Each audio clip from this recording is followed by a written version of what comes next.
Hi friends, आज बात करेंगे लो बीपी के बारे में।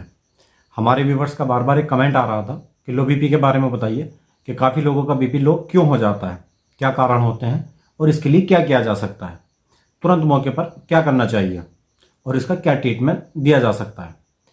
तो इसी के बारे में समझेंगे। वीडियो को स्किप ना करें, वीडियो को पूरा देखिए।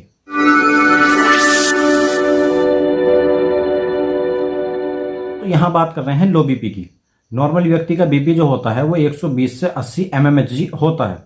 महिलाओं की अगर बात करें तो महिलाओं में 110 से 80 mmHg चल जाता है और नॉर्मली भी महिलाओं में अगर देखा जाए तो बीपी कम ही रहता है। यहाँ बात आती है कि लो बीपी क्या है। लो बीपी देखो दोस्तों, अगर 120 से नीचे चला जाए और 80 से कम हो जाए, जो सिस्टोलिक डायस्टोलिक होता है, दोनों ही अगर नीचे चले जाए तो उसको लो बीपी की कंडीशन कहते हैं। तो अब बात आती है बीपी लो होता क्यों है, इसके क्या क्या कारण हो सकते हैं। तो देखो दोस्तों, सबसे पहला होता है ब्लीडिंग। वो किसी भी प्रकार की ब्लीडिंग हो, चाहे वो नाक से खून बह रहा हो या महिलाओं में पीरियड्स बहुत ज़्यादा हो रहे हों या कोई इंटरनल ब्लीडिंग, इसके अलावा अल्सर हो गए हो कि आंतों से खून आने लगा है या कोई चोट लगी है जिससे घाव से खून ज़्यादा बह गया हो, तो किसी भी प्रकार की ब्लीडिंग है जिसमें ब्लड लॉस हुआ है तो उस कंडीशन में बीपी लो होगा। इसके अलावा वीकनेस, आजकल क्या है, लोगों का खान पान जो है वो सही नहीं है, जिसकी वजह से प्रॉपर्ली न्यूट्रिशन उनको नहीं मिल पा रहा है क्योंकि उनका डाइट ठीक नहीं है। इस वजह से भी लो बीपी हो जाता है। कई बीमारियां हो जाती हैं, जैसे थायराइड हो जाएगी या डायबिटिक किसी को हो गई है। डायबिटिक के पेशेंट में अधिकतर आपको लो बीपी देखने को मिलेगा। प्रेगनेंसी की कंडीशन में भी लो बीपी हो जाता है।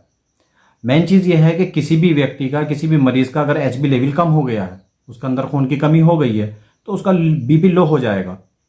यही कुछ कारण होते हैं और नॉर्मली भी कई लोगों में बीपी लो ही रहता है, उन्हें उससे कोई फ़र्क नहीं पड़ता, मतलब उनका हमेशा ही बीपी लो रहता है, उसी के साथ जीते हैं, तो वो उनके लिए एक नॉर्मल बात होती है। लेकिन कई बार उनका बीपी भी बहुत ज़्यादा लो हो जाता है तो जिससे उन्हें परेशानी हो जाती है। कुछ लोग होते हैं जिनका बीपी बढ़ जाता है तो वो बीपी को कम करने वाली दवाइयाँ खाते हैं, तो कई बार वो इतनी ज़्यादा दवाइयाँ खा लेते हैं कि उनका बीपी बहुत ज़्यादा लो हो जाता है। तो कुछ दवाइयाँ भी होती हैं जिनकी वजह से बीपी लो हो सकता है। बात करते हैं इसके सिम्टम्स की कि अगर किसी का बीपी लो हो रहा है तो उसको क्या लक्षण देखने को मिलेंगे। तो जाहिर सी बात है, जिसको अब बीपी लो हो रहा है तो उसको तो पता चल ही जाएगा, क्योंकि उसको चक्कर आएंगे, आंखों के सामने अंधेरा छा जाएगा, उसका सर चकरा सकता है और उसको नींद आएगी, उसको थकान सी महसूस होगी, नौबत बेहोशी तक आ सकती है। तो यही सब लक्षण होते हैं बीपी लो के। अब बात करेंगे प्राइमरी ट्रीटमेंट की कि भाई किसी व्यक्ति का बीपी लो हो जाए और वो अचानक से बेहोश हो जाए, गिर जाए या उसको चक्कर आ जाए। देखो, ऐसा होता है कि कोई व्यक्ति खड़ा है बहुत टाइम तक और वो अचानक से गिर जाता है, उसको चक्कर आ जाता है। ये अक्सर खाली पेट देखने को ज़्यादा मिलता है, क्योंकि खाली पेट कमज़ोरी बढ़ जाती है, वीकनेस ज़्यादा बढ़ जाती है और किसी चीज़ पर फोकस करके वो खड़ा था बहुत टाइम तक और उसको चक्कर आ गया है तो गिर गया है। तो सवाल ये है कि ऐसी कंडीशन में क्या करें। तो सबसे पहले जो आदमी गिर गया है उसको फाइन पोजीशन में लिटा लें। लिटाने के बाद उसके पैरों को ऊपर कर लें, 2 मिनट के लिए उसके पैरों को एलिवेट करेंगे, उसको तुरंत होश आ जाएगा, क्योंकि उसका ब्लड जो है सर तक आ जाएगा। क्या होता है, कई बार ब्रेन में ब्लड कम होने की वजह से भी चक्कर आ जाता है।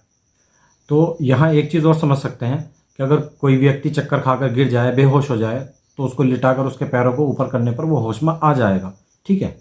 दूसरी चीज़, सॉल्ट वाटर। अगर किसी व्यक्ति का लो बीपी है और आसपास कोई मेडिकल व्यवस्था नहीं है तो आप उसको 1 गिलास पानी में थोड़ा नमक मिलाकर घोल कर दे देंगे तो उसका बीपी बढ़ जाएगा, तो ठीक हो जाएगा। बात आती है इसके ट्रीटमेंट की कि भाई ट्रीटमेंट क्या दिया जा सकता है।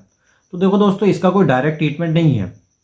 इसका इलाज यही है कि अगर किसी को कमज़ोरी की वजह से अगर बीपी लो हो रहा है तो आप उसके डाइट पर ध्यान दे सकते हैं, उसके न्यूट्रिशन पर ध्यान दे सकते हैं। और अगर किसी को ब्लड की कमी की वजह से बीपी लो हो रहा है, क्योंकि ब्लड उसका बहुत ज़्यादा कम हो गया है, तो आप उसको ब्लड ट्रांसफ्यूज़न कर सकते हैं।